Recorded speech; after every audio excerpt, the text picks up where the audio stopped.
នៅក្នុងវីដេអូនេះយើងមកសិក្សាឲ្យកាន់តែច្បាស់អំពីសំឡេងព្យញ្ជនៈទាំង33តួរបស់ខ្មែរយើងព្យញ្ជនៈ33តួរបស់ខ្មែរយើងបែងចែកចេញជាពីរគឺព្យញ្ជនៈខ្យល់អហៅថា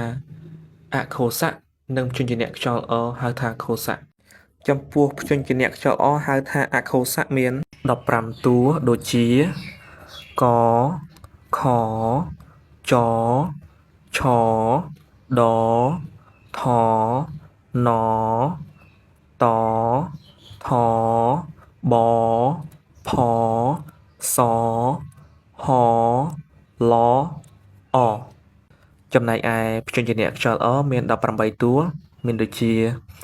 កខងចឆញដថតថណបផមយរលវចំពោះព្យញ្ជនៈខ្យល់អអក្ខុសៈត្រូវបានបែងចែកចេញជាពីរពួកទៀត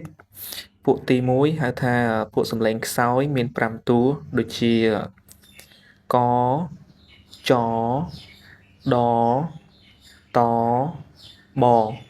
ចំណែកឯមួយពួកទៀតនិយាយប្រឹងពីដើមកព្រោះសំឡេងតូចហើយខ្លាំងនិងមានខ្យល់ហចូលផងដែរមាន5តួដូចជាខ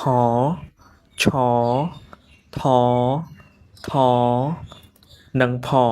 ចំពោះព្យញ្ជនៈខ្យល់អបែងចែកចេញជាពីរពួកដូចគ្នាដែរពួកទី1នោះពេលដែលយើងនិយាយទៅយើងអត់សូវប្រឹងបានទេគឺមាន5តួដូចជាកចដតពចំណែកឯពួកមួយទៀតមានសំឡេងធំធ្ងន់នៅពេលដែលយើងនិយាយទៅវាចេញពីដើមករៀងខ្លាំងបន្តិចវាមាន5តួដែរមានដូចជាខយថនិងផ